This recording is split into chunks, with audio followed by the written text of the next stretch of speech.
So this is a Sterling Eccles Elite. I'm going to take you around the van and show you how it operates. Front of the van you've got your hitch, your jockey wheel and handbrake and your connections to the car. Front locker you've got your gas bottle and gas regulator up on the bulkhead of the van in the centre there. Gas valve on top of the bottle turns on and off the gas flow, and the fitting going into the bottle is a reverse thread fitment.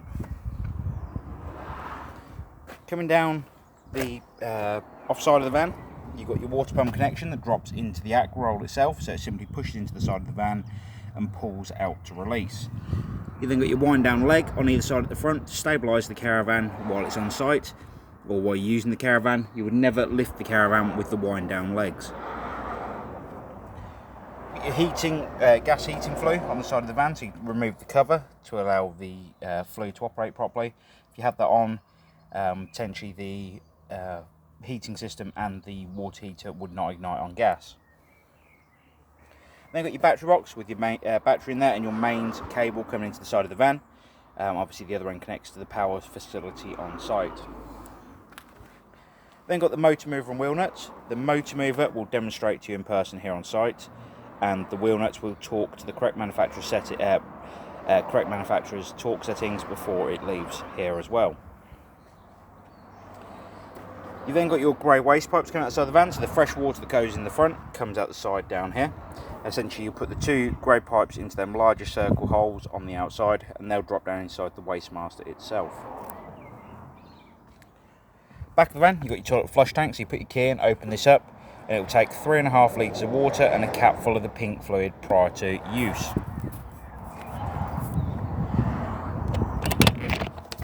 In the bottom here you've got your toilet waste cassette, which removes by pulling up the handle and pulling the cassette towards you. The neck turns out so you can tip the waste away.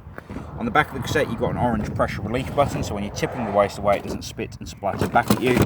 And before you use the cassette you need to put 1 litre of water in here and a capful of the blue fluid.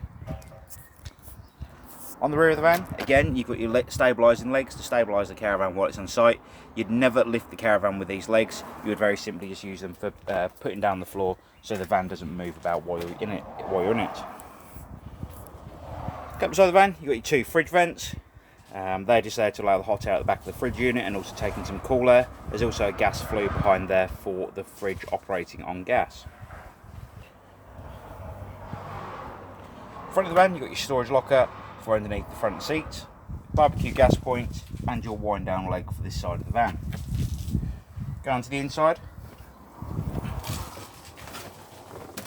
above the door you've got your main control panel, so you've got mains power on, caravan battery which you're going to run off, or 12 volt system if you're on site. You then got your internal lights, your water pump run which you'll need to turn on to get the water system to fill up, and I'll come back to that in a second. The buttons on this side are completely irrelevant to the operation of the caravan. If you connect to the car and you want to use the fridge as a cool box, you'd first need to connect to the car, come inside and hit the car button just here, which at the moment it won't allow me to do. But you'd have to hit the button here like I said, and then it'll allow you to use the 12 volt from the car you're towing with to operate the fridge and charge the battery on board the caravan. So talking of filling the water system, first of all we're going to come underneath the seat of the front right hand side of the van.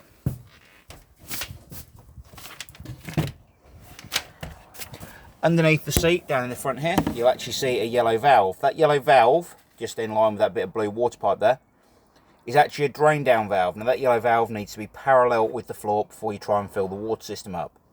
If that valve was upright, pointing towards the bottom of the seat, the water would actually drain straight back out the bottom of the caravan rather than filling the system on board the van. So, first of all, like I said, you're going to put that valve parallel with the floor so you can fill the water system up. Once you've done that, with your ack roll connector on the outside, as I've already showed you in the video, you'll come round to come over to each tap on board the caravan and open all the taps up on the hot side of the water heating. As you can see, I've already filled the water system up on this particular van. So like I said, open all the taps up, so that's the kitchen tap, the bathroom tap and the shower tap. You'll open them all on the hot side, you'll then come over to the control panel and turn on the water pump. Now the water pump light's flashing there to let me know it's running. And when the water system's completely full, you'll have water running out of it at the tap like you have on here, like we have out this tap just now. Like I said, so once that system's full, you can shut all of the taps back off. So that's the kitchen sink, the bathroom sink and the shower itself. So you'll turn all of them taps off and then you can start warming the water on board the caravan. Now, there's two ways of warming the water on this particular van. You've got electric and gas. To operate the water heater on gas, you've got the two dials here. The bottom one is the ultra store, or think of it as the water store. And the way you get the gas system to ignite is make sure the gas bottle's turned on in the front locker. Ignite the hob first, so the hob has got gas through to it. Turn the hob off and then come back to the switch here. And you'll very simply spin this dial round to the gas symbol. The green light that's in here is your pilot light to let you know it has ignited on gas. The red light that will appear in a moment because the gas bottle's turned off in the front locker is actually a fail light. So if you've got the red and the green light on, then it has failed to ignite on gas. Normally though, if you've got gas through to the hob and you remove the white cover on the outside, then the water heater will ignite straight up. If it does ignite on gas, then you've got the green light behind here, like I said, it's a pilot light. Then you can control the temperature of the water between 30 and 70 degrees of water temperature. I would advise that you use the gas for boosting the water system while you're showering on board the van also, because the electric water heater may not warm the water up quick enough when you are showering. Like I said, use the gas as a boost when you're showering on board the van. The next one is the electric water heater. So to operate the electric water heater, you're going to need to come round into this cupboard that's straight opposite the door, as you can see. And in this cupboard just here, we have the electric room heating. So you need to have that switch on if you want to use the heating on board the van. And if you want to warm the water on electric, if you're connected to mains power, then you'd use this middle switch here, turn it to the on position, and the water will start warming up on electric. You need to make sure when there is no water in the system that both the water heater on electric and the gas water heater are turned off, as it could potentially damage the element inside the water tank. The switch on the end here is the battery charger, and we advise you leave that on at all times. So the next thing we go to is the electric heating on board the caravan. So above the water heater switch, you will see ultra heat. I'm just going to wait for the camera to clear up. There we go. Now down the side here, you'll notice it says 500, 1000 and 2000. That relates to the amount of power that you've got coming into the caravan from the site you're on. So for instance, you might have 2000 watts of power coming into the van. Here on site, we generally run everything on 500 watts, so we'll spin the dial to 500 watts. Green light will appear to let you know the heater is on, and then you can control the temperature of the heater in the dial, on the dial in the centre here. So essentially, whatever numbers above the green light is the temperature the heater will warm up to.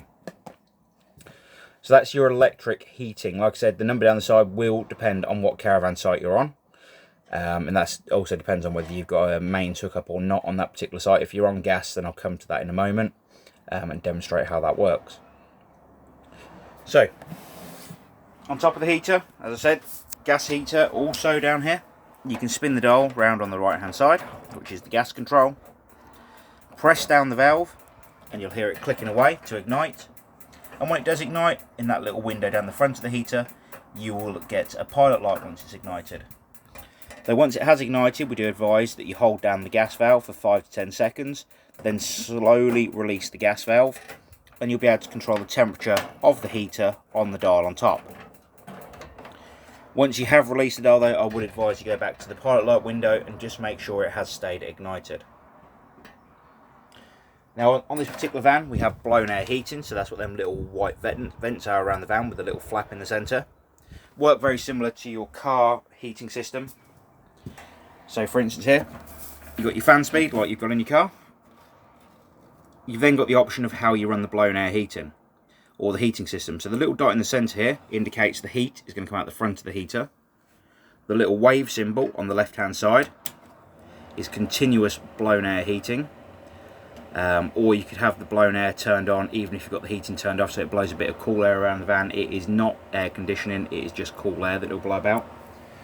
So essentially around them vents, as you can see down the bottom there, the air will now be coming out them vents.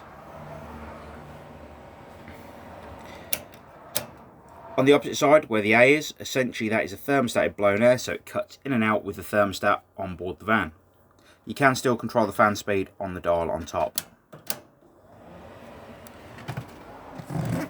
Seeing it's such a warm day, I'm just going to turn the heating back off and when you go to the 0 in the centre there, the heat temperature will actually be turned off. As I said, the blown air will stay on and blow some cool air around the van through the vents. Next up is the fridge. Power button on. You wait for the fridge to load. In the centre, as you can see here, it is telling us we're running on mains power. Now, whether you're on mains or gas, you can use the temperature control on the right hand side. The higher you go with them lines in that window, as you can see, the colder the fridge will be. When it is on essentially cool box mode through the 12 volts, you won't be able to control the temperature of it because it is just a cool box, as I said, and it will just keep things chilled rather than keep them cold. To change the power source you want to use, press the grey button on the left hand side twice. And that's the 12 volt mode, which essentially will only work when you're connected to the car at the front of the caravan. And that's when you need to come inside the van, press the car button up on the control panel up there, the second one in on the left hand side here. And then that will allow the fridge to work as a cool box, and it will also charge the battery on board the van. It's flashing at the moment to indicate we've got no power source there. And that's also what the 10 and the spanner symbol is indicating. Press the button twice more, and we go to the gas option. So the fridge will self-ignite on gas, but again, I would advise before you try and ignite anything on gas, go to the hob, light the hob, and bleed the gas system through there. Again, when you're on gas, control the temperature of the fridge on the button on the right hand side. And if it ever fails to ignite on gas, the blue pilot light here in the centre, when you're on, essentially that turns to a pilot light when you're on gas, that will actually flash at you to indicate that it has failed to ignite, and it will come up with a 9 and a spanner symbol just here, right on cue. So at the moment, like I said, the gas is turned off, and hence why it has failed to ignite. To go back to your mains again, press the button twice more, and it will go back to your mains power source. And as you can see, the blue light has stayed solid, which means we're connected to the mains power. Hob, cooker and grill, and the microwave above all work very much like your household appliances. The 240 electric ring at the back will only work when you're connected to mains power. However, the 3 gas rings, obviously if you're off grid or anywhere, or cooking with more than one ring, you can use the gas as well. You never shut down the glass lid until the hob is completely cool, especially the electric ring, as they can hold heat for quite a long time. Come into the bathroom. We have an electric flush on the toilet. It's on top of the toilet. Electric flush. Toilet full indicator light on the left hand side, which will illuminate red when the toilet waste cassette is full. The toilet turns for your convenience, as you can see. However, when you are emptying the waste cassette from under the van, you need to make sure the toilet cassette is pointing straight across towards the shower, as it'll actually lock, if the toilet's turned, it'll actually lock the waste cassette in place so it can't be removed while the toilet is being used. Underneath, you've got the toilet waste handle, so you'd need to open that up prior to using the loo, so it allows the waste to go straight in the cassette into the van. Then when you're done, pull the flap back across, and the toilet will be sealed off from the rest of the van. If you have any further questions on this particular van, please don't hesitate to give us a call here at the Caravan Company, and we'd be more than happy to help. We appreciate the business, and we look forward to seeing you here on site when you collect your caravan. Thank you for now. Bye bye.